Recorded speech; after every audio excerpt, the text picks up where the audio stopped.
Hey everyone, in today's video we are going to be going over Material UI's Snackbar.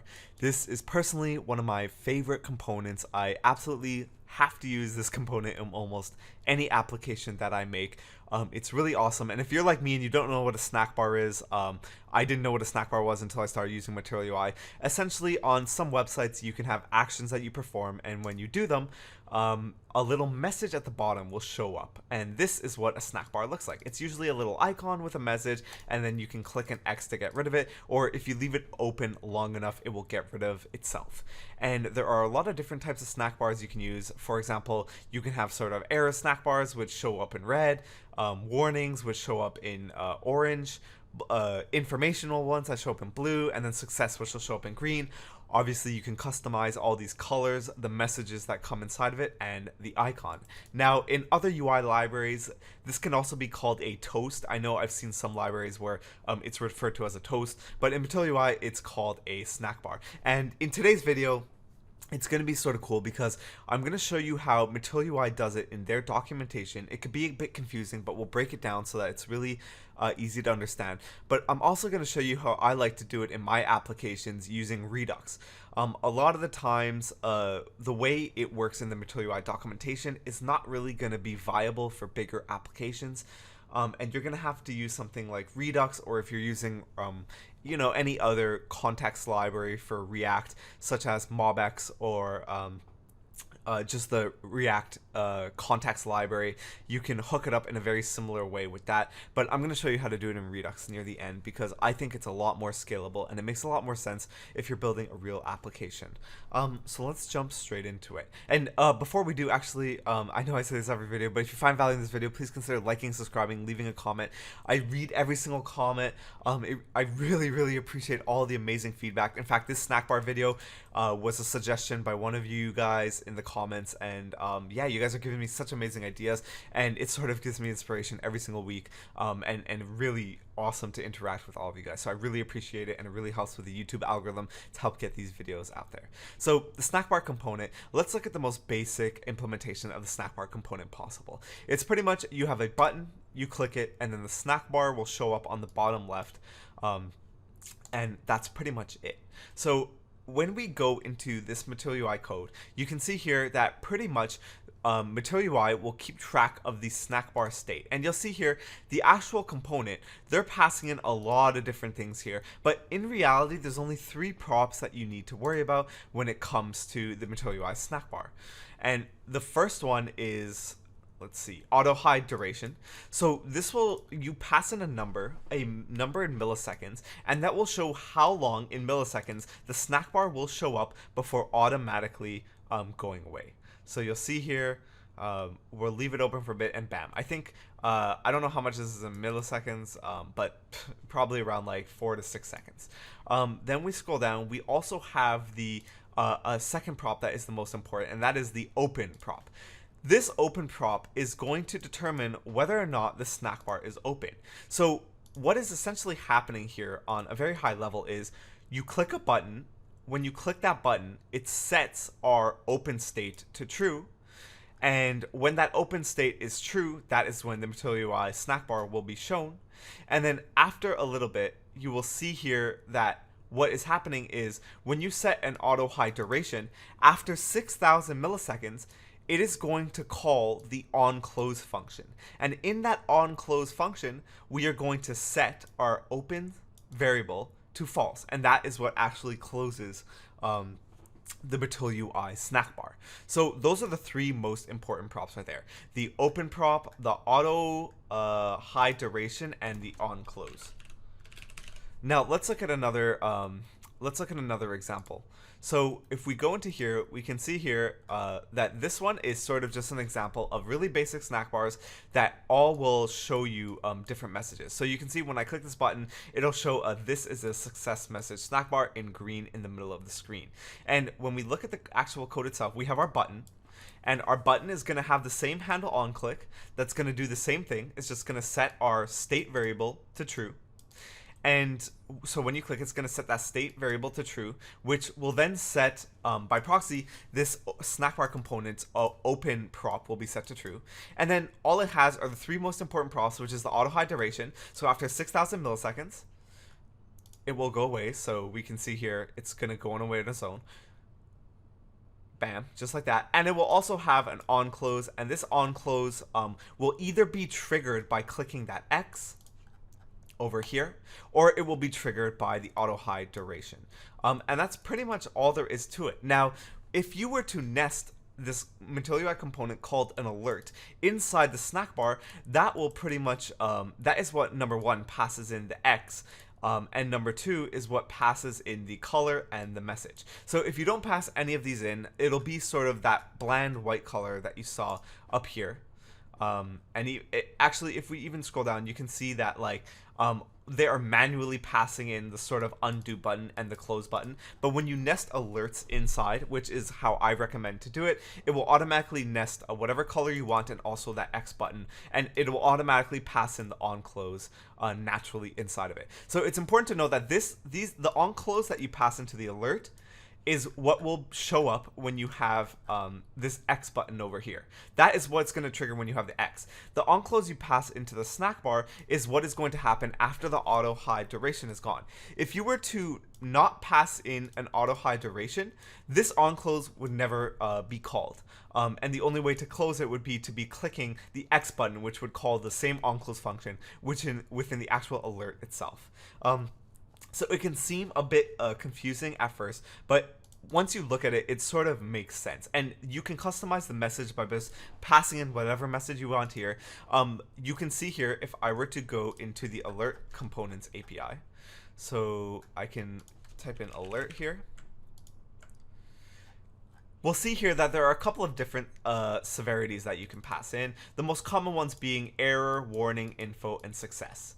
Now, if we go back to the Snackbar component, you'll see that all of this is sort of being handled inside the Snackbar component, which doesn't really make sense because if you were, for example, if you had a real application, your Snackbar component, you're not where every time you're probably going to want to be displaying these messages in a Snackbar in a variety of different places. For example, if I were to go into Code Sandbox, when I click this forked button, you'll see here they actually have a Snackbar that comes up and it's like, we forked the sandbox. You're not going to have an actual Snackbar component inside of that fork button that will trigger every time, because what if we want to embed, for example, or what if we wanted to do something else that creates another Snackbar? We are going to have to duplicate that Snackbar in so many different components, and we're going to have to hard code what gets passed in. It's sort of not scalable, and for a big application, it's not very viable. So the solution to sort of solving that scalability issue is using Redux. Now, before I show you the example in Redux, I just want to say I personally use the Dux method when it comes to Redux. If you're not familiar with Redux as a whole, or you're not familiar with the Dux method of Redux, I have videos on the Dux method. I will be linking this video as well as the code sandbox and as well as this GitHub documentation inside of the description for this video. But I highly recommend you familiarize yourself with Redux if you're not already, or whatever context library that you're going to be using if you're not already too familiar, because if you're not sure about how to use it, it might get sort of confusing. And I will be sort of giving you a TLDR of how it's all working behind the scenes, but it would just be really beneficial, I think, to your learning to understand it. And the example I'm going to be using here in this code sandbox, pretty much what I did was, if you remember my breadcrumb video from 2 weeks ago, I'm going to be taking the same React router layout, just because I want an example with multiple pages. And all I've done is I've sort of created Redux on top of that. So it's not too complicated. And if you haven't seen the breadcrumbs example, it's not that big of a deal. You'll still be able to understand it. So let's sort of look at how I set up Redux. So the first thing you have to know is with every Redux application, you have a configure store file. And I'm just going to go through this nice and quickly so that those of you who are already familiar with Redux, it doesn't take up too much of your time. Essentially what we're doing is I've created a Snackbar reducer. And what I'm essentially doing here is I'm holding the Snackbar state inside of a reducer that is accessible for all the components in my application, as opposed to the way they were doing it in the documentation, where they hold the snackbar state in the actual snackbar component in itself. And that's where the big difference comes from. If you hold the state in the snackbar component itself, you're going to have to nest that snackbar component in every single other component you want to use it. But when you nest it inside of a global store that is accessible to all components, then you only need a single snackbar component being declared, and you can edit the state of that snackbar in any component. So in any component that I want, on any page of my application, I can trigger the snackbar open to be true using whatever context store. In this case, we're using Redux, and that will make it so that no matter where I'm at, I can open the snackbar, I can set whatever message I want, and I can set whatever type I want. And you'll see here, that's exactly what I've done. So I'm using the Redux Ducks method. I have my initial state where the snackbar open is false, the snackbar type initially is going to be success, and the snackbar message is going to be nothing. Then I have my one action, which is setSnackbar, and all that will really do is it will take in snackbar open, it will take in the snackbar type, I've defaulted it to a success, and it'll take in a message and set that here. And when this gets set, our actual snackbar component will show up and display whatever snackbar type, so the severity, if you remember from the alert. So for example, success will show blue, but if it's, for example, info, so success will show green, sorry, and info will show blue. And it will display it for the AutoHideDuration, and when you click X, it will set it to false. So now let's look at our snackbar component that we have set up here. And let me make the code a bit bigger so it's easier to see. Let me see, is there any way to hide this? Perfect. So you can see here, I'm using the same sort of styles as they had in the documentation, and this will just make it so that it sort of displays at the bottom. You can also control anywhere you want to display it, but I personally like it being at the bottom, and I've just sort of copied the materials styling that they have here to just make it so that it shows up at the bottom. And I'm not really too familiar with the understanding on how all their selectors and stuff work, but I would say you're pretty good to just copy this and use it in your application.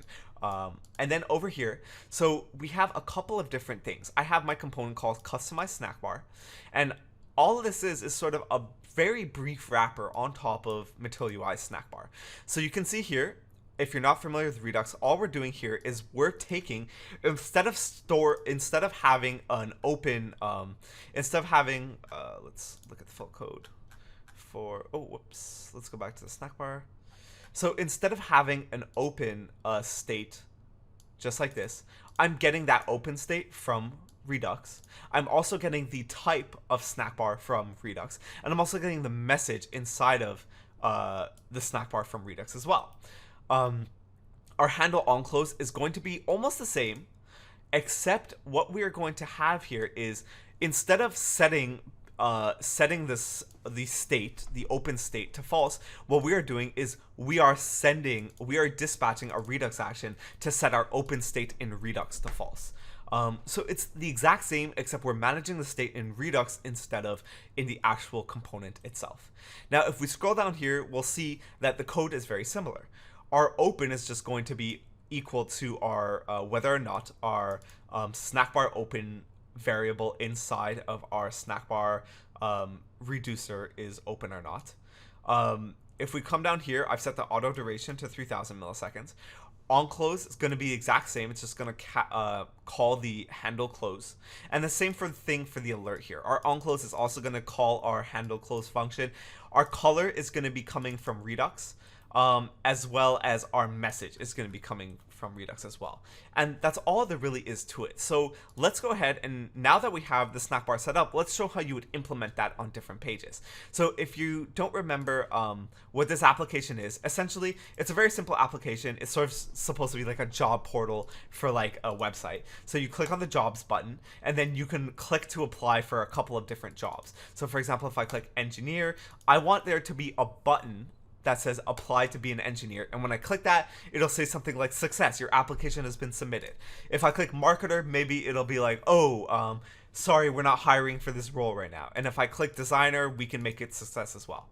So I'm going to go into, first of all, my engineer.jfx. So this is essentially just what is being displayed when we're on the job/engineers page. The first thing we're going to do is we are going to need to import use dispatch from React Redux. So we can go ahead and do that, use dispatch, and this will allow us to dispatch actions. And we're essentially going to be dispatching that same, where did it go? I have too much open. Whoops. We are going to be in our Redux folder in our docs. We're going to be wanting to dispatch this setSnackbar action, and we're going to want to put whatever we want in here. So let's go back into that engineer.jsx. We can go ahead and import use dispatch from React Redux. Then in here, we can say const dispatch is just going to be equal to use dispatch. So this is just standard React Redux with hooks. And like I said, I have a video on that if you're not too familiar. And then we're also going to want to import the setSnackbar action from our duck. So we can import that from /redux/duck/snackbar. Now let's also go ahead and create a button that we can click to trigger this action. So let's wrap this around in React fragments so that we have at least one top level child. And we can go ahead and type button and auto import that from Material UI. And then we could just have like something like apply in the button. All right, so we can see here, and let's create the variant to be, let's say outlined or filled. Oh, I'm forgetting my Material UI button syntax. Let's go really quickly and see variant equals contained. There we go. That's what I was looking for. And that way, it's just a bit easier to see it. So there we go. And let's say color equals to primary, so it looks just a bit nicer. And now we can go ahead and let's, just type apply to be an engineer. There we go. So we have this button, and what we want it to do is when I click this button, I essentially want it to dispatch the action that will display our snack bar. So we can go ahead and click get our setSnackbar action right here. And we can say on click. We can give an on click property to this button. And we can just say on click, we'll create a callback function, and we'll say we're going to dispatch setSnackbar, and this is where we get to put our parameters. So open is always going to be true because we want this snack bar to open. And if we look at this, so the three things we pass in are open, which like I said, always going to be one and true. Our type, so the default is going to be success, but so we can actually keep that there. Or we can put it in just so it's easy to understand. And then snackbar message, we just get to type it.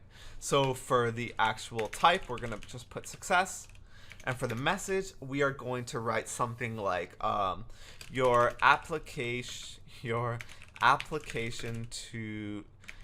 engineer application has been successfully submitted. That's a pretty long-winded message. You probably don't want something like that in a real application, but let's see if that works. If I were to click this, hopefully something pops up down here, and there we go. Your application has been successfully submitted. And you can see we can either wait for it to expire or we can click the X to get rid of it.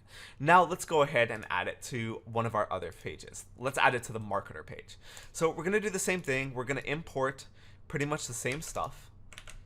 We're going to also get dispatch here. And we're also, I might as well just copy and paste all this in. It's so similar. Just bop. Oh, oops, let's copy, including the opening braces. There we go. And we're still going to say apply to be a marketer. Now let's say I wanted this to be not successful. So I wanted to be like, sorry, there's too many marketers, for example. What I could do if I come back to the snackbar thing, where are we? If we scroll up to here, we can see that we can set this, the only difference is we're going to set the snackbar type to error. And we're also going to, in here, say something like, sorry, we're not hiring marketers at this time. So now let's go into our marketer page. Oh, and let's also change, let's say, the color just so it looks a bit different. And we'll change this to marketer. So if I click apply to be a marketer, it'll be like, oh, sorry, we're not hiring marketers at this time. And that's essentially how I like to structure it. You can see we're using the Snackbar in two components. Oh, and I almost forgot one of the most important things is the Snackbar component is actually being, just like breadcrumbs, it's just being imported at the top level of my application, which is app.js. So all you have to do is import the Snackbar once as a self-closing tag inside of your application, inside of your app.js file, and you will be able to call it and trigger it from anywhere in your application. And I feel like this implementation is a way better representation on how you should use a Snackbar in a real-life application where you have tons of different pages and tons of different buttons that could possibly trigger the Snackbar.